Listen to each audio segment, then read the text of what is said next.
ഇന്ത്യയും പാകിസ്ഥാനും തമ്മിലുള്ള പ്രശ്നങ്ങൾ കാലാകാലങ്ങളായി നടന്നു വരുന്നുണ്ട്. അതിങ്ങനെ തുടർക്കഥയായിട്ട് പൊയ്ക്കൊണ്ടിരിക്കുന്നത്. നമുക്ക് ചിലപ്പോൾ ഈ ഇന്ത്യയുടെ സ്വാതന്ത്ര്യത്തിന് ശേഷം എത്രയോ വട്ടം ഇങ്ങനെ ആക്രമണങ്ങൾ ഉണ്ടായിട്ടുണ്ട്, തിരിച്ചടികൾ നടത്തിയിട്ടുണ്ട്. ഇപ്പം ഏറ്റവും ലേറ്റസ്റ്റ് ആയിട്ട് നമുക്കറിയാമല്ലോ, സിന്ദൂറുമായി ബന്ധപ്പെട്ട്, ഓപ്പറേഷൻ സിന്ദൂറുമായി ബന്ധപ്പെട്ട വിഷയം. വളരെ കൃത്യമായ കണക്കുകൾ പലപ്പോഴും ഒരു കാര്യത്തിൽ ലഭിക്കാറില്ല. ഇപ്പോൾ നമ്മുടെ എയർ ചീഫ് മാർഷൽ കഴിഞ്ഞ ദിവസം പറഞ്ഞത്, അല്ല ഇന്ന് പറഞ്ഞത്, 10 വിമാനങ്ങൾ, പാകിസ്ഥാൻ്റെ 10 വിമാനങ്ങൾ വെടിവെച്ചിട്ടു എന്നാണ്. ഇതിൻ്റെ ഒരു യാഥാർത്ഥ്യം എന്നാണ് ഇതിന്. കാരണം കഴിഞ്ഞ ആഴ്ചയിൽ ഇത് പറഞ്ഞത് 6 എന്നാണ്, അതിപ്പോൾ 10 എന്നായിരിക്കുന്നു. ഇതിൻ്റെ ഒരു യാഥാർത്ഥ്യത്തിലേക്ക് പോകുമ്പോൾ എന്താണ് നമുക്ക് അതിൽ മനസ്സിലാക്കാൻ കഴിയുന്നത്? വലിയ ആൾക്കാർ സംസാരിക്കുമ്പോഴത്തേക്ക് അതിനകത്ത് ചെറിയ ചില കാര്യങ്ങളൂടെ വന്ന് പെടാറുണ്ട്. അത് നമ്മൾ വളരെ സൂക്ഷ്മമായിട്ട് അവരുടെ വാക്കുകൾ ശ്രദ്ധിച്ചാലേ മനസ്സിലാവും.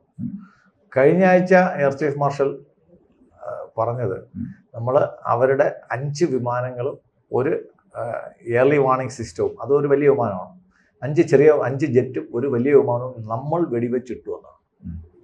ഇന്ന് അദ്ദേഹം പറഞ്ഞിരിക്കുന്നത് അവർക്ക് ഓപ്പറേഷൻ സിന്ദൂറിൽ 10 വിമാനങ്ങൾ നഷ്ടപ്പെട്ടു. ഇത് രണ്ടും തമ്മിൽ കേൾക്കുമ്പോഴത്തേക്ക് പെട്ടെന്നൊരു കോൺട്രഡിക്ഷൻ തോന്നും. പക്ഷേ ഇതിനകത്ത് കോൺട്രഡിക്ഷൻ ഒന്നുമില്ല. നമ്മൾ വെടിവെച്ചിട്ടത് എത്രയെന്ന് അദ്ദേഹം കണക്ക് പറഞ്ഞിട്ടുണ്ട്. നമ്മൾ വെടിവെച്ചിട്ടതിനെല്ലാം നമുക്ക് കൃത്യമായിട്ടുള്ള പ്രൂഫ് കൊടുക്കാൻ നമ്മൾ ബാധ്യസ്ഥരാണ്. നമ്മളെ ഏത് മിസൈൽ ഏത് സമയത്ത് ഏത് വിമാനത്തിൽ എത്ര മണിക്ക് പതിച്ചു, അത് എവിടെ തകർന്നു വീണു, ഇതിൻ്റെ കണക്കുകൾ നമ്മളതിൽ കൃത്യമായിട്ട് വേണം. അതേസമയം അവർക്ക് 10 നഷ്ടപ്പെട്ടു എന്ന് പറയുമ്പോഴത്തേക്ക് അതിൻ്റെ കൃത്യമായിട്ട് കണക്ക് അതിൻ്റെ കൃത്യമായിട്ട് ബോധ്യപ്പെടുത്തേണ്ട ബാധ്യത ഇന്ത്യയുടെ എയർ ചീഫ് മാർഷലിനില്ല. ഇല്ല. കാര്യം അവർക്ക് നഷ്ടപ്പെട്ടെന്നാണോ പറയുന്നത്? ഇല്ല, രണ്ടും തമ്മിലുള്ള വ്യത്യാസമാണ്. നമ്മൾ അടിച്ചിട്ടു എന്നുള്ളത് 5 + 1 6 ആണ്. അവർക്ക് മൊത്തം 4 കൂടെ നഷ്ടപ്പെട്ടിട്ടുണ്ടെന്ന് അദ്ദേഹം പറയുന്നുള്ളൂ. ഈ നഷ്ടപ്പെട്ടത് ഏത് വകയിലും ആകാം. അവരുടെ തന്നെ ടേക്ക് ഓഫിനിടയ്ക്കോ അല്ലെങ്കിൽ ലാൻഡിങ്ങിനിടയ്ക്കോ ഉള്ള ആക്രമണമാകാം. അവരുടെ തന്നെ മിസൈലുകൾ, ഏർലി വാർണിംഗ് സിസ്റ്റം അവരെ തന്നെ വെടിവെച്ചിട്ടതായിരിക്കാം. ഇല്ലെങ്കിൽ ആ സമയത്ത് ഓപ്പറേഷൻ സമയത്ത് എൻജിൻ തകരാറ് വന്ന് കേടായി ഫ്ലൈറ്റ് ഇതായിപ്പോയതായിരിക്കാം. അങ്ങനെ മറ്റ് കാഷ്വാലിറ്റിയും കൂടെ ചേർത്തിട്ടാണ് അവർക്ക് 10 വിമാനങ്ങൾ നഷ്ടപ്പെട്ടതെന്ന് പറയുമ്പോഴത്തേക്ക് കറക്റ്റ് ആയില്ലേ? 6 നമ്മൾ വെടിവെച്ചിട്ടു, ബാക്കി 4 കൂടെ അവർക്ക് നഷ്ടപ്പെട്ടു. ഇത് നമ്മൾ ഇന്ത്യയുടെ എയർ ചീഫ് മാർഷൽ ഇത് പറയുമ്പോഴത്തേക്ക് ഇതിന് മറുപടി പറയേണ്ടത് പാകിസ്ഥാൻ എയർ ചീഫ് മാർഷലാണ് മറുപടി പറയേണ്ടത്. അദ്ദേഹം ഒന്നും പറയുന്നില്ല എന്നുള്ളതാണ് ഇവിടുത്തെ ഏറ്റവും വലിയ തമാശ. ഇപ്പോൾ ഇവിടെ ഉള്ള സുഡാപ്പികൾ ചോദിക്കുന്നുമില്ല പാകിസ്ഥാനിൽ എത്രയാണ് നശിപ്പിച്ചതെന്ന്. പാകിസ്ഥാൻ ചീഫ് എന്തുകൊണ്ട് പറയുന്നില്ല? അവരെ സംബന്ധിച്ചിടത്തോളം ഇന്ത്യയുടെ കുറച്ച് വിമാനങ്ങൾ പോയിട്ടുണ്ട്, പാകിസ്ഥാനിലൊന്നും പോയിട്ടില്ല. അവർ യുദ്ധം ജയിച്ചു എന്ന് പറഞ്ഞുകൊണ്ട് ഷഹീദ് അഫ്രീദിയൊക്കെ കൂടെ അവിടെ ഒരു മോക്കൽ നടത്തുന്നുണ്ടായിരുന്നു, വിജയ റാലിയൊക്കെ. അതിനും ആളെ കിട്ടിയായിരുന്നു. അപ്പം നമ്മുടെ അതിന് കിട്ടുന്ന ആൾക്കാരെ പോലെ കുറച്ച് പേര് നമ്മൾ ഇവിടെയുണ്ട്. ഇവരെ അവരുടെ കൗണ്ടർ പാർട്ടുകളാണ്. ഇവരും ചോദിക്കും നമുക്ക് എത്ര വിമാനം നഷ്ടപ്പെട്ടു, നിങ്ങളിപ്പോൾ സത്യം പറയും. വിമാനം എത്ര നഷ്ടപ്പെട്ടു എന്നല്ല, നമ്മൾ പല പ്രാവശ്യം പറഞ്ഞിട്ടുണ്ട്, വിമാനം എത്ര നഷ്ടപ്പെട്ടു എന്നല്ല, യുദ്ധം ആരും ജയിച്ചു എന്ന്. അദ്ദേഹം അടുത്ത കാര്യം കൂടെ വളരെ ക്ലിയർ ആയിട്ട് പറയുന്നുണ്ട്. ഇതിനകത്ത് ട്രംപും വേറെ ആരും ഇടപെട്ടിട്ടില്ല. പാകിസ്ഥാൻ്റെ military chief, military operational chief, DMO എന്ന് പറയും, ഡയറക്ടറേറ്റ് ഓഫ് മിലിറ്ററി ഓപ്പറേഷൻ എന്ന് പറയും, മിലിറ്ററി ചീഫ് ലഫ്റ്റനന്റ് ജനറൽ റാങ്കിലുള്ള ആളാണ്. അദ്ദേഹം ഇന്ത്യയെ വിളിച്ച് പറഞ്ഞിട്ടാണ് ഞങ്ങൾ യുദ്ധം നിർത്തിയത് എന്ന് അദ്ദേഹം വളരെ അസന്ദിഗ്ധമായിട്ട് പറഞ്ഞിട്ടുണ്ട്. ഇതിന് നോബൽ സമ്മാനം കാക്ഷിക്കുന്ന ആരും ഇതിനകത്ത് ഇല്ലായിരുന്നു എന്നും അദ്ദേഹം പറയുന്നുണ്ട്. അപ്പോൾ ഇത് ചില പോർഷൻസ് അത് ഡിഫൻസിൻ്റെ സ്റ്റാഫിനെ കൊണ്ട് തന്നെ പറയിപ്പിക്കുന്നത് ഇത്തരം കാര്യങ്ങളിൽ വേറെ ആരും അഭിപ്രായം പറയാതിരിക്കാനാണ്. അപ്പോൾ അദ്ദേഹത്തിന് അന്ന് കിട്ടിയ വിവരത്തിനനുസരിച്ചിട്ട് നമ്മൾ വെടിവെച്ചിട്ട 6 വിമാനങ്ങളെ കഥയെ അദ്ദേഹത്തിന് അറിയാവുള്ളൂ നമ്മുടെ സൈഡിൽ. ഇദ്ദേഹം വേറൊന്നുകൂടെ പറയുന്നുണ്ട്, നമ്മൾ 300 കിലോമീറ്റർ മാറിയിട്ടാണ് നമ്മൾ ഓപ്പറേഷൻ ചെയ്യുന്നു എന്ന് പറയുന്നത്. നമ്മളൊരു മിസൈലോ അല്ലെങ്കിൽ വിമാനമോ പോയി അടിച്ചിട്ടത് 300 കിലോമീറ്റർ അകലെയാണ്. ഞാൻ 300 കിലോമീറ്റർ എന്ന് പറയുമ്പോൾ എക്സാമ്പിൾ, തിരുവനന്തപുരത്ത് നിന്ന് ഒരു വിമാനം പോയി കോഴിക്കോട് ഒരു വിമാനം അടിച്ചിട്ട് കഴിഞ്ഞാൽ അത് വേറെ ടെറിട്ടറിയിലാണ്. അടിച്ചിട്ട് കഴിഞ്ഞാൽ ഇവിടെ ഇരിക്കുന്ന നമുക്ക് അതിൻ്റെ പ്രൂഫ് എങ്ങനെ എടുക്കാൻ പറ്റും? ഇത്രയും ഡീപ്പായിട്ട് പോയി കഴിഞ്ഞു. തിരുവനന്തപുരവും കോഴിക്കോടിന് അപ്പുറമുള്ള ദൂരമായി കഴിഞ്ഞു. ഇത്രയും ദൂരം 300 കിലോമീറ്റർ പോയിട്ടാണ് ഞങ്ങൾ ഈ ഓപ്പറേഷൻ നടത്തിയെന്ന് പറയുമ്പോഴത്തേക്ക് അതിനകത്ത് മൾട്ടി ഓപ്പറേഷൻ ഉണ്ടാവും. മൾട്ടി വിമാനങ്ങൾ തകർന്നിട്ടുണ്ടാവും. നമുക്കറിയത്തില്ല. നമുക്കുള്ള കണക്ക് ഇന്ത്യക്കകത്ത് നമുക്ക് കിട്ടേണ്ട കണക്കേ ഉള്ളൂ. ഇന്ത്യൻ അതിർത്തി ഭേദിച്ച് വന്നപ്പോൾ നമ്മൾ വെടിവെച്ചിട്ട എത്രയാണെന്ന് നമുക്ക് കണക്കുള്ളൂ. അവരെ അതിർത്തിയിൽ കയറി അടിച്ച എത്രയാണെന്ന് വെച്ച് കഴിഞ്ഞാൽ നമുക്കറിയത്തില്ല. അത് ഇന്നലെ നരേന്ദ്രമോദി ഇതിൻ്റെ ഓപ്പറേഷൻ സിന്ദൂർ കഴിഞ്ഞപ്പോഴത്തേക്ക് പറഞ്ഞുകൊണ്ട് ഹം ഘർമേ ഘൂസ്കെ മാറേങ്കെന്ന്, വീട് കയറി അടിക്കുന്നു. വീട് കയറി അടിച്ചതിൽ എത്ര മൃതദേഹങ്ങളുണ്ടെന്ന് അവർക്കേ അറിയുള്ളൂ, നമുക്കറിയത്തില്ലല്ലോ. ഇവർ കയറി അടിച്ചു എന്നുള്ളത് ശരിയാണ്, തിരിച്ചു വന്നു എന്നുള്ളത് ശരിയാണ്. നമ്മളാരും കൊല്ലപ്പെട്ടിട്ടുമില്ല. അവർ പറയട്ടെ, ഇന്ത്യയിലെ ഏതെങ്കിലും ഒരു ജവാനെ അവർ പിടിച്ചെന്നോ അല്ലെങ്കിൽ ഒരാളെ പ്രിസണർ ഓഫ് വാറായിട്ടുണ്ടെന്നോ അല്ലെങ്കിൽ ഞങ്ങൾ ഇന്ത്യയുടേതായിട്ട് തകർത്തൊരു വിമാനത്തിൻ്റെ ഒരു അവശിഷ്ടമോ അവർ കാണിക്കട്ടെ. അതൊന്നും കാണിക്കാൻ അവരില്ല. ഇപ്പോൾ എയർ ചീഫ് പറഞ്ഞത് ഞാൻ ഒന്നുകൂടെ ക്ലിയർ ആയിട്ട് പറയുകയാണെങ്കിൽ 6 ഓപ്പറേഷനിൽ നമ്മൾ തകർത്തിട്ടുണ്ട്, 4 കൂടെ അവർക്ക് നഷ്ടപ്പെട്ടിട്ടുണ്ട്. അത് എങ്ങനെ നഷ്ടപ്പെട്ടിട്ടുണ്ടോ, നഷ്ടപ്പെട്ടിട്ടുണ്ടെങ്കിൽ എങ്ങനെ, ഈ കാര്യങ്ങൾ വിവരിക്കേണ്ട ബാധ്യത അവിടുത്തെ ആർമി ചീഫിനും അവിടുത്തെ ഡിഫൻസിലെ ഉദ്യോഗസ്ഥന്മാർക്കും ആയിരിക്കുന്നതല്ലേ നല്ലത്.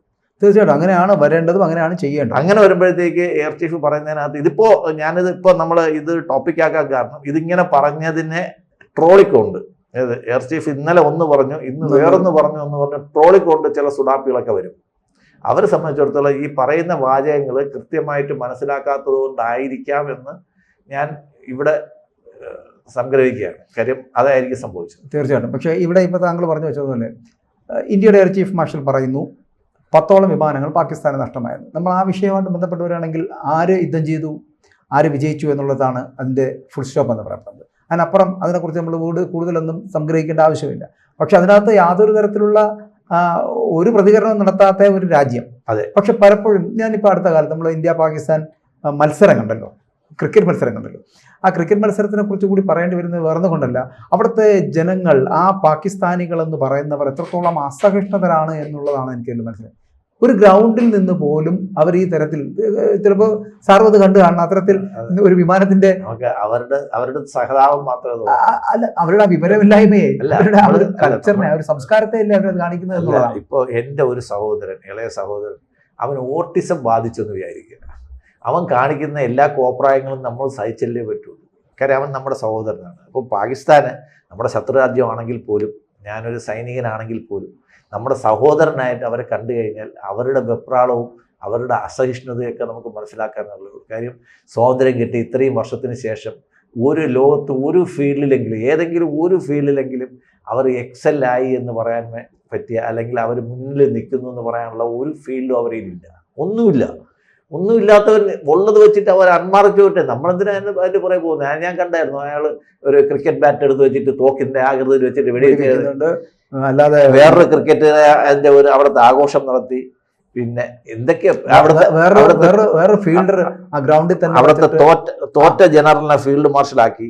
അതെ, ഇങ്ങനെയൊക്കെ ചെയ്തത് കൊണ്ട് ഇതൊക്കെ പാകിസ്ഥാനെ കൊണ്ട് ഇതൊക്കെ പറ്റൂ. അല്ല, അവിടെ അങ്ങനെ ഒരു രാജ്യത്ത് നമ്മളൊരു അതിഥികളായി എത്തുന്നവരെ പോലും വളരെ കൃത്യമായിട്ട് പരിഗണിക്കുവാനോ ട്രീറ്റ് ചെയ്യാനോ കഴിയാത്ത തരത്തിലേക്ക് തരംതാണ് ഒരു മനസ്സിന് ഉടമകളായിട്ട് ഒരു ലോകരാജ്യങ്ങൾക്ക് മുമ്പിൽ സത്യം പറഞ്ഞാൽ ഇവരുടെ മാനം പോകുന്ന ഒരു അവസ്ഥയല്ലേ? അതെന്തുകൊണ്ടാണ് അവർക്ക് ലോകരാജ്യങ്ങളുടെ ഇടയിൽ ഒരു രാഷ്ട്രത്തലവൻ എന്നുള്ള രീതിയിൽ അവരാരാണ്, എവിടെയാണ് പരിഗണിക്കുന്നത്?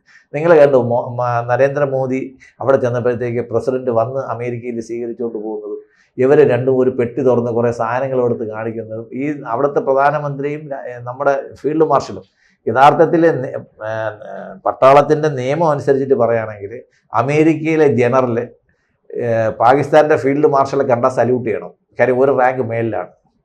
അയാൾ ഒരു പെട്ടിയും പിടിച്ചുകൊണ്ട് ബ്രീഫ് കേസും പിടിച്ചുകൊണ്ട് പ്രസിഡന്റ് റൂമിൻ്റെ മുമ്പിൽ ലോബിയിൽ ഏകദേശം 1.5 മണിക്കൂറോളം പ്രധാനമന്ത്രിയും ഫീൽഡ് മാർഷലും കാത്തു നിന്നു എന്നുള്ളതാണ് ഏറ്റവും വലിയ രസം. അത് കഴിഞ്ഞിട്ട് ഇത് കാണുമ്പോഴത്തേക്ക് അവരൊരു ഒരു സാധാരണ ഒരു ഡഫേദാറുടെ ലെവലിലോട്ട് അവർ രണ്ടുപേരും താന്ന് ട്രംപിൻ്റെ മുമ്പ് നിൽക്കുന്നതാണ് കണ്ടത്. ഇതൊക്കെ അവരുടെ രാജ്യത്തിന് ഒരുപാട് അഭിമാനിക്കാനുള്ള വകകളുള്ള കാര്യങ്ങളാണ്. അവരെ സംബന്ധിച്ചിടത്തോളം ഇതൊക്കെ വലിയ അഭിമാനത്തിൻ്റെ കാര്യം. അല്ല, ഞാൻ പറയുന്നത് ഒരു ലോകരാജ്യങ്ങൾ മുഴുവൻ വീക്ഷിക്കുന്ന അല്ലെങ്കിൽ ആൾക്കാർ മുഴുവൻ കാണുന്ന നരേന്ദ്രമോദിയെ സംബന്ധിച്ചുള്ള 1 മിനിറ്റ് അദ്ദേഹത്തിൻ്റെ റൂമിൽ ചെന്ന് വെളിയിൽ വെയിറ്റ് ചെയ്യുന്ന കാര്യം നമുക്ക് ചിന്തിക്കാൻ പറ്റത്തില്ല. 1 മിനിറ്റ് അദ്ദേഹം വന്ന് റിസീവ് ചെയ്തുകൊണ്ട് പോയിട്ട് അദ്ദേഹം കാര്യങ്ങൾ പറയുന്ന ആ രീതി ഇവിടെ 1.5 മണിക്കൂർ ഒരു രാഷ്ട്രത്തലവനെ അയാളുടെ അതിൻ്റെ ക്യാബിൻ്റെ മുമ്പ് ഇരുത്തിക്കുന്നതിനുള്ള അവസ്ഥ ആലോചിച്ച് നോക്കി. അവർക്ക് ഇനിയും താഴാനൊന്നുമില്ല. ഞാൻ പറയുന്നത് ഇപ്പോഴും എൻ്റെ മനസ്സിലുള്ളത് ഇപ്പോഴും പാകിസ്ഥാൻകാർ ഇന്ത്യയുമായിട്ട് സൗഹൃദത്തിൽ വന്ന് അതിർത്തി തർക്കങ്ങളൊക്കെ വിട്ട് ഇപ്പം നമ്മൾ തന്നെ നമ്മുടെ ഇന്ത്യയിൽ കണ്ട ഒരു ഇതാണ് അനിൽ അംബാനിയും മുകേഷ് അംബാനി. അനിൽ അംബാനി ഏറ്റവും താഴ്ന്ന സമയത്ത് പോലും മുകേഷ് അംബാനി ഒരിക്കലും അനിലിനെ കുത്താൻ പോയിട്ടില്ല, പരസ്യമായിട്ട് അനിലിനെ കുറ്റപ്പെടുത്താനും പോയിട്ടില്ല. അയാൾ ധനം കൊടുത്തു സഹായിച്ചു, വീണ്ടും അയാളെ തിരിച്ചു കൊണ്ടുവരാനാണ്, മുടിയനായ പുത്രനായിട്ടും തിരിച്ചു കൊണ്ടുവരാനാണ് അദ്ദേഹം ഇപ്പോഴും ശ്രമിക്കുന്നത്. എനിക്ക് തോന്നുന്നു അനിൽ അംബാനി ഇപ്പോഴും ഒരുവിധം കംഫർട്ടബിൾ ആയിട്ടാണ് വരുന്നത്. ആ ഒരു കൾച്ചറാണ് ഇന്ത്യൻ കൾച്ചർ. ആ ഒരു കൾച്ചർ മനസ്സിൽ ഉൾക്കൊണ്ടാണ് ഞാൻ പറയുന്നത്. പാകിസ്ഥാൻ ഈ അതിർത്തി തർക്കങ്ങളൊക്കെ നിർത്തി ഇന്ത്യയുമായിട്ട് സഹകരിച്ച് ഒരു യൂണിയനായിട്ട് വരികയാണെങ്കിൽ, പാകിസ്ഥാനും ബംഗ്ലാദേശും ഇന്ത്യയും ഒക്കെ ഒരു യൂണിയനായി, നേപ്പാളും ബർമയൊക്കെ കൂടെ ഒരു യൂണിയനായിട്ട് വരികയാണെങ്കിൽ നമ്മൾ ചൈനയേക്കാൾ എത്രയോ മുകളിൽ നിൽക്കും. ഇവരുടെയൊക്കെ അന്തസ്സീനേക്കാൾ എത്രയോ. ഞാൻ അവിടെ ഒരു സംശയം വരുന്നത്, ഈ ഇന്ത്യയുടെ ഒരു സംസ്കാരം താങ്കൾ പറഞ്ഞല്ലോ, ഇങ്ങനെയുള്ളൊരു സംസ്കാരമാണ്, സഹോദരരെ കൂട്ടിച്ചേർത്ത് നിർത്തുകയും ഒപ്പമരോടൊപ്പം ചേർന്ന് പോവുകയും ചെയ്യുന്ന ഒരു സംസ്കാരമാണ് ഇന്ത്യയുടേതെന്ന് പറയുമ്പോഴും ഇന്ത്യയും പാകിസ്ഥാനും 1947 വരെ ഇതേ സംസ്കാരം ഉൾക്കൊണ്ട് പോയിക്കൊണ്ടിരുന്നവരാണ് എന്ന് പറയേണ്ടി വരില്ലേ? എവിടെയാണ് പാകിസ്ഥാൻ എന്ന് പറയപ്പെടുന്ന ഒരു മുസ്ലിം രാഷ്ട്രം എന്ന് പറയുന്ന തരത്തിലേക്ക് വിഭജിച്ചു കൊണ്ടുപോകുന്ന ഒരു അവസ്ഥയുണ്ട്? അപ്പോൾ എന്തുകൊണ്ടാണ് ആ സംസ്കാരം നഷ്ടപ്പെട്ടു പോയത് എന്നൊരു ചോദ്യം ഉണ്ടാവില്ലേ അങ്ങനെയാണെങ്കിൽ? ഇല്ല, ഒന്നുകൂടെ പറയാം. അതായത് ഇന്ത്യയും പാകിസ്ഥാനും ഒന്നിച്ചു നിന്ന ഒരു കാലഘട്ടത്തിൽ താങ്കൾ ഈ പറഞ്ഞ പോലെ സഹോദരങ്ങളായി കാക്ഷിക്കുന്ന അല്ലെങ്കിൽ സഹോദരങ്ങളായി കാണുന്ന ഒരു സംസ്കാരമുള്ളതാണ് ഇന്ത്യയുടേത് ഇപ്പോഴും. അതെ. ആ സംസ്കാരത്തിൽ നിന്നും വിഭിന്നമായിട്ട് 1947 ശേഷം വിഭജിക്കപ്പെടുമ്പോൾ മുസ്ലിം രാഷ്ട്രമായിട്ട് പാകിസ്ഥാൻ മാറുന്ന ഒരു സാഹചര്യത്തിൽ എന്തുകൊണ്ടാണ് ഈ ഇത്തരത്തിലുള്ള സംസ്കാരം നഷ്ടപ്പെട്ടു പോയത് എന്നുള്ളത്? അതിന് ചരിത്രപരമായിട്ടുള്ള കാരണം എന്ന് വെച്ച് കഴിഞ്ഞാൽ, നമ്മൾ മഹാത്മാഗാന്ധിയുടെ വാക്കുകളിൽ തന്നെ പറയുകയാണെങ്കിൽ, മുസ്ലിങ്ങൾ ഇന്ത്യയുടെ പൊതുധാരയിൽ നിന്ന് മാറി നിന്നതായിട്ട് അദ്ദേഹത്തിന് മനസ്സിലായി. അങ്ങനെയാണ് അവരെ പൊതുധാരയിൽ കൊണ്ടുവരാൻ വേണ്ടിയിട്ടാണ് മഹാത്മജിയുടെ വിശ്വപ്രസിദ്ധമായ ഖിലാഫത്ത് മൂവ്മെൻറ്റിലോട്ട് കൊണ്ടുവരുന്നത്. അപ്പോൾ ഖിലാഫത്ത് മൂവ്മെൻറ്റ് ഒരുവിധം വിജയമായതോടെ അവർക്ക് തന്നെ തോന്നിയിട്ടുണ്ടാവും, നമ്മൾ രാജ്യത്തിൻ്റെ പ്രധാനപ്പെട്ട ശക്തികളിൽ ഒന്നാണ്, നമ്മൾ വിചാരിച്ചാൽ രാഷ്ട്രം നമ്മൾ ഉദ്ദേശിക്കുന്ന രീതിയിൽ നടക്കും എന്നൊരു തോന്നൽ അവർക്ക് വന്നു കഴിഞ്ഞപ്പോഴത്തേക്കാണ് ജിന്നയുടെ നേതൃത്വത്തിൽ ചില വിദേശ ശക്തികളുടെ സഹായത്തോടെ ഒരു പ്രത്യേക രാഷ്ട്രം എന്നുള്ള ദ്വിരാഷ്ട്രവാദം വന്നത്. അത് മതത്തിൻ്റെ അടിസ്ഥാനത്തിൽ രാജ്യത്തെ വിഭജിക്കണമെന്നുള്ള ഒരു രീതി വന്നത്. കാര്യം ലോകത്തിൽ തന്നെ ഒരു അത്ഭുതമാണ്. 600 വർഷം 400 വർഷം 1000 വർഷത്തോളം രണ്ട് ശക്തമായ മതങ്ങൾ മാറി മാറി ഭരിച്ചിട്ടും ഇന്ത്യയിൽ അന്നും 85% ഹിന്ദുക്കൾ തന്നെയാണ് എന്നുള്ളത് ഒരു വലിയ ഒരു ഫാക്ടറായിരുന്നു. അപ്പോൾ അതിൽ നിന്നത് മാറാൻ എന്തായാലും പറ്റൂല എന്ന് മനസ്സിലായിട്ടാണ് അവർ പ്രത്യേക രാഷ്ട്രം, മതാധിഷ്ഠിത രാഷ്ട്രം എന്നുള്ള വാദത്തിലോട്ട് പോയത്. ആ മതാധിഷ്ഠിത രാഷ്ട്രം എന്ന് പറയുമ്പോഴത്തേക്ക് ആ മതത്തിൻ്റെ ഒരു രീതി എന്ന് വെച്ച് കഴിഞ്ഞാൽ, ഞങ്ങളുടെ മതത്തിൽ വിശ്വസിക്കാത്തവർ ജീവിക്കാൻ അർഹതയില്ലാത്തവരാണ് എന്നുള്ള ഒരു ചിന്ത അവർക്ക് വന്നുപോയി. അത് അവരുടെ ആ വിദ്യാഭ്യാസത്തിൻ്റെയും അവർക്ക് കിട്ടിയ സംസ്കാരത്തിൻ്റെയൊക്കെ ഉള്ള ഒരു പ്രതിലോമപരമായിട്ടുള്ള ഒരു അതിലേക്ക് ചിലപ്പോൾ അത് കോൺട്രവേഴ്സി ആണോ എന്ന് എനിക്കറിയില്ല. എങ്കിലും ഞാൻ ചോദിക്കുകയാണ്, ഈ മതങ്ങൾ എന്നുള്ളത് ഇപ്പോൾ താങ്കൾ പറഞ്ഞില്ലേ 85% വരുന്ന ഒരു ഹിന്ദു സമൂഹമുണ്ട് എന്ന് പറയപ്പെടുമ്പോഴും ആ ഹിന്ദു സമൂഹത്തിൻ്റെ സംസ്കാരം മാത്രമായി ഈ സഹോദര സ്നേഹത്തെ മാറ്റി നിർത്തുന്ന ഒരവസ്ഥ എത്തിയോ? അതോ ഈ മുസ്ലിങ്ങൾ എന്ന് പറയപ്പെടുന്നവർക്ക് അത്തരത്തിലുള്ള ഒരു സമീപനമില്ലായ്മയാണോ ഇങ്ങനെയുള്ള സാംസ്കാരിക അപച്യുതി സംഭവിക്കാൻ? ഹിന്ദു മുസ്ലിം എന്നുള്ള രീതിയിലല്ല പറഞ്ഞത്.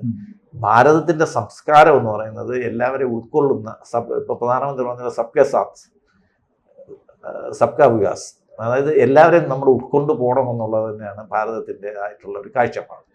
പക്ഷെ അതിൽ നിന്ന് മാറി ഞങ്ങൾ മതത്തിൻ്റെ അടിസ്ഥാനത്തിൽ രാഷ്ട്രങ്ങൾ വന്നു കഴിഞ്ഞാൽ മതരാഷ്ട്രങ്ങൾ മുന്നേറും എന്നുള്ളതാണ് അവരുടെ ഒരു ചിന്താഗതി. ഇനി നമ്മൾ നമ്മുടെ ഇപ്പോൾ സ്റ്റാറ്റിസ്റ്റിക്സ് പരിശോധിക്കുകയാണെങ്കിൽ ഈ മതാധിഷ്ഠിത രാഷ്ട്രങ്ങൾ വന്നതിൽ, ഇസ്ലാം അധിഷ്ഠിത രാഷ്ട്രങ്ങളിൽ ഗൾഫ് രാജ്യങ്ങളിലെ പെട്രോൾ ഒഴിച്ച് മാറ്റി നിർത്തിക്കഴിഞ്ഞാൽ ബാക്കി ഇസ്ലാമിക രാഷ്ട്രങ്ങളൊക്കെ കൊടും പട്ടിണിയിലാണ്. എത്യോപ്യ നോക്കിയാലും, എറിത്രിയ നോക്കിയാലും, ബംഗ്ലാദേശ് നോക്കിയാലും, പാകിസ്ഥാൻ നോക്കിക്കഴിഞ്ഞാലും, അഫ്ഗാനിസ്ഥാൻ നോക്കിക്കഴിഞ്ഞാലും ഇവരെല്ലാവരും കൊടും പട്ടിണിയിലാണ്. അതായത് മതം എന്ന് പറയുന്ന അന്ധതയിൽ പെട്ടു ഉഴലുന്ന ചില ആൾക്കാർ. മതം നമ്മളെ അകക്കണ്ണ് തുറപ്പിക്കുന്നതിനാണ് മതം, ഇവർ അകക്കണ്ണ് അടപ്പിച്ചതാണ് മതം. അതുകൊണ്ട് ആ രാജ്യങ്ങളൊന്നും, ഈ ഗൾഫ് രാജ്യങ്ങളിലെ എണ്ണ രാജ്യങ്ങൾ പോയിട്ട്, ഓയിൽ കൺട്രീസ് പോയിട്ട് ബാക്കി ഒരു ഇസ്ലാമിക രാഷ്ട്രവും പുരോഗതിയിലോട്ട് ഇതുവരെയും വന്നിട്ടില്ല. അതെന്തുകൊണ്ടാണെന്നുള്ളത് അവർ തന്നെ ആലോചിക്കേണ്ട ഒരു കാര്യമാണ്. തീർച്ചയായിട്ടും നമുക്ക് ഈ നമ്മൾ മറ്റൊരു വിഷയത്തിലേക്ക് പോകുന്നതുകൊണ്ട് അത് നമുക്ക് നിർത്താം. പക്ഷേ നമ്മുടെ വിഷയം എന്ന് പറയുന്നത് ഇപ്പോൾ ചീഫ് മാർഷൽ പറഞ്ഞതുമായിട്ട് ബന്ധപ്പെട്ട് വരുന്ന വിഷയങ്ങളിൽ 10 വിമാനങ്ങൾ നമ്മൾ അവർക്ക് നഷ്ടപ്പെട്ടു എന്ന് പറയപ്പെടുമ്പോൾ അതിൻ്റെ ഉത്തരം നൽകേണ്ടത് തീർച്ചയായിട്ടും പാകിസ്ഥാൻ ചീഫ് മാർഷൽ തന്നെയാണ്. അവരൊന്നും വേണ്ടിയിട്ടില്ല എന്നുള്ളതാണ്. പക്ഷേ അവിടെ നമ്മൾ ഈ സാംസ്കാരികപരമായിട്ട് ഉയർന്നു നിൽക്കുന്നതുകൊണ്ടാണ് സ്വാഭാവികമായിട്ടും ഇന്ത്യക്ക് വളരെ കരുത്തോടു കൂടി മുന്നോട്ട് പോകാൻ കഴിയുന്ന ഒരു സാഹചര്യം സൃഷ്ടിക്കപ്പെട്ടിരിക്കുന്നത് ഇപ്പോൾ. പക്ഷെ അത് പാകിസ്ഥാൻ മനസ്സിലാക്കാത്തതാണോ അതോ പാകിസ്ഥാൻ ഇതൊക്കെ സാഹോദര്യം കൊണ്ട് തന്നെയാണ് എയർ ചീഫ് മാർഷൽ കഴിഞ്ഞ ആഴ്ച പറഞ്ഞ വാക്കുകളിൽ ഒന്നുകൂടെ ഞാൻ അടുത്ത് റിപ്പീറ്റ് ചെയ്ത് പറയുകയാണെങ്കിൽ നമ്മുടെ ലക്ഷ്യം നമ്മൾ നേടി നമ്മൾ അവിടെ നിർത്തി എന്നുള്ളതാണ്. നമ്മൾ ആക്രമിക്കാൻ വേണ്ടിയിട്ടോ അല്ലെങ്കിൽ വിജയിക്കാൻ വേണ്ടിയിട്ടോ അല്ലെങ്കിൽ കീഴടക്കാൻ വേണ്ടിയിട്ടുള്ള ഒരു യുദ്ധമല്ലായിരുന്നു ഓപ്പറേഷൻ സിന്ധു. പ്രതിരോധം മാത്രമായിരുന്നു. ഇല്ല, പ്രതിരോധമല്ല. നമ്മുടെ ഉദ്ദേശം എന്ന് വെച്ച് കഴിഞ്ഞാൽ നമ്മളെ തകർത്ത ഭീകരരുടെ ഉന്മൂലനം തന്നെയായിരുന്നു നമ്മുടെ ഉദ്ദേശം. പക്ഷെ അത് ആ പാകിസ്ഥാൻ എന്ന് പറയുന്ന രാജ്യത്തെയോ അവിടുത്തെ ജനങ്ങളെയോ അവിടുത്തെ മിലിറ്ററിയോ ആയിരുന്നില്ല ഞങ്ങളുടെ ഉദ്ദേശം. നമ്മുടെ ഉദ്ദേശം ഇന്ത്യയിലോട്ട് കടന്നു കയറിയ ക്രോസ് ബോർഡർ ടെററിസത്തിനെ ഇല്ലാതാക്കുക എന്നുള്ളതും അവരുടെ ഭീകര താവളങ്ങളെയാണ് ഞങ്ങൾ ആക്രമിച്ചത്. പക്ഷേ അവരുടെ ഭീകര താവളങ്ങൾ ആക്രമിച്ചു കഴിഞ്ഞാൽ തിരിച്ചടി ഉണ്ടാവുമെന്ന് നമുക്ക് പ്രതീക്ഷയുണ്ടായിരുന്നു. ആ പ്രതീക്ഷയ്ക്ക് നമ്മൾ പ്രതിരോധം തീർത്തു. അവർ തിരിച്ചടിച്ചു. അവരടിച്ചതിന് മാത്രം നമ്മൾ തിരിച്ചടിച്ചു. കൂടുതലൊന്നും നമ്മൾ അടിക്കാൻ പോയിട്ടില്ല. അതുകൊണ്ട് ഇതാണ് അദ്ദേഹം ഞാൻ ഈ പറഞ്ഞ സാഹോദര്യത്തിന്റെ ഭാഷ തന്നെയാണ് അദ്ദേഹം എയർ ചീഫ് മാർഷലിന്റെ യൂണിഫോം ഇട്ടിട്ടും പറഞ്ഞത്. അതായത് ഞങ്ങൾക്ക് അവരെ ആക്രമിക്കണമെന്നോ പിടിച്ചെടുക്കണമെന്നോ നശിപ്പിക്കണമെന്നോ കൊല്ലണമെന്നോ ഒരിക്കലും ഇല്ല. എന്നിട്ട് അദ്ദേഹം ഇത്രയും കൂടെ പറഞ്ഞു, ഞങ്ങൾ രാത്രി 1:30 എന്തുകൊണ്ട് ഈ ഓപ്പറേഷൻ നടത്തിയെന്ന് വെച്ച് കഴിഞ്ഞാൽ രാവിലെ 4 മണി തൊട്ട് പള്ളിയിൽ പോകാനും നമാസിന് പോകുന്ന ആൾക്കാരുണ്ടാവും. അവർക്ക് സിവിലിയൻ കാഷ്വാലിറ്റി ഒഴിവാക്കാൻ വേണ്ടിയിട്ടാണ്. അത് നമ്മൾ പേടിച്ചിട്ടൊന്നുമല്ല. അതായത് നമ്മുടെ ഉള്ള സംവിധാനങ്ങൾ വെച്ചിട്ട് നമുക്ക് പാകിസ്ഥാനെ പേടിച്ചിട്ടല്ല രാത്രി 1:30 ഒളിച്ചിരുന്ന ആക്രമണമൊന്നും അല്ല നമ്മൾ നടത്തിയത്. നമ്മൾ വളരെ സ്ട്രെയിറ്റ് ആയിട്ടുള്ള ആക്രമണം തന്നെയാണ് നടത്തിയത്. പക്ഷേ ആ സമയം നമ്മൾ തിരഞ്ഞെടുത്തത് അർദ്ധരാത്രിക്ക് ശേഷം തിരഞ്ഞെടുത്തതിൻ്റെ കാര്യം നമാസിന് പോകുന്നവരെ ഉപദ്രവിക്കേണ്ടതെന്നും സിവിലിയൻ കാഷ്വാലിറ്റി ഒഴിവാക്കാനും വേണ്ടിയിട്ട് തന്നെയാണ്. നമ്മൾ മിലിറ്ററി കേന്ദ്രങ്ങൾ നമുക്ക് കൃത്യമായിട്ട് അറിവുണ്ടായിരുന്നു എവിടെയാണെന്ന്. ആ കൃത്യമായിട്ട് ടാർഗറ്റുകളെല്ലാം നമ്മൾ തീർത്തതിന് ശേഷം നമ്മൾ വെയിറ്റ് ചെയ്യായിരുന്നു അവിടുന്ന് ഒരു റിട്ടാലിയേഷൻ വന്നു തുടങ്ങിയതും നമ്മൾ ഇവിടുന്ന് കൊടുക്കേണ്ട അത്രയും നമ്മൾ കൃത്യമായിട്ട് ഇന്ത്യക്കാർ അതായത് നമുക്ക് പ്രതിരോധമാണ് നമ്മുടെ വിഷയം, നമ്മുടെ അഭിമാനമാണ് നമ്മുടെ പ്രശ്നം. ഇത് രണ്ടും നമ്മൾ സംരക്ഷിച്ചിട്ടുണ്ട്. അവരുടെ ഭൂപ്രദേശം ആക്രമിക്കാനായിരുന്നെങ്കിൽ നമുക്ക് യുദ്ധം ഇനിയും ഒരുപാട് പ്രൊലോങ് ചെയ്യാം. നമ്മൾ തന്നെ കാണുന്നുണ്ട് ഇസ്രായേലിന്റെ യുദ്ധം എത്രയും വർഷം നീണ്ടു, റഷ്യയുടെ യുദ്ധം എത്രയും വർഷം നീണ്ടു. ഇത്രയും വർഷം യുദ്ധം ചെയ്യാനുള്ള സാമ്പത്തികം ഇന്ത്യക്ക് ഇല്ലാത്തതുകൊണ്ടല്ല. പക്ഷെ അദ്ദേഹം തന്നെ പറഞ്ഞു, അങ്ങനെ യുദ്ധം നീണ്ടുപോയിരുന്നുണ്ടെങ്കിൽ ഇന്ത്യയുടെ സാമ്പത്തിക അവസ്ഥയെ അത് ബാധിക്കുമായിരുന്നു, സിവിലിയൻസിനെ അത് ബാധിക്കുമായിരുന്നു, പാകിസ്ഥാന്റെ സിവിലിയൻസിനെ അത് ബാധിക്കും. ഇപ്പോഴും തന്നെ ആ പാകിസ്ഥാനിലെ പകുതിയോളം കുട്ടികൾ പോഷകാഹാരങ്ങൾ കിട്ടാതെ അവരുടെ ജന്മം നശിച്ചു പോവുകയാണ്. അതുകൊണ്ട് തന്നെയാണ് നരേന്ദ്രമോദി അവരുടെ അടുത്ത് പറഞ്ഞത്, ഒന്നിൽ നിങ്ങൾ ചപ്പാത്തി തിന്നു അല്ലെങ്കിൽ ഇന്ത്യൻ പട്ടാളത്തിന്റെ വെടിയുണ്ട തിന്നാൻ പറഞ്ഞത്.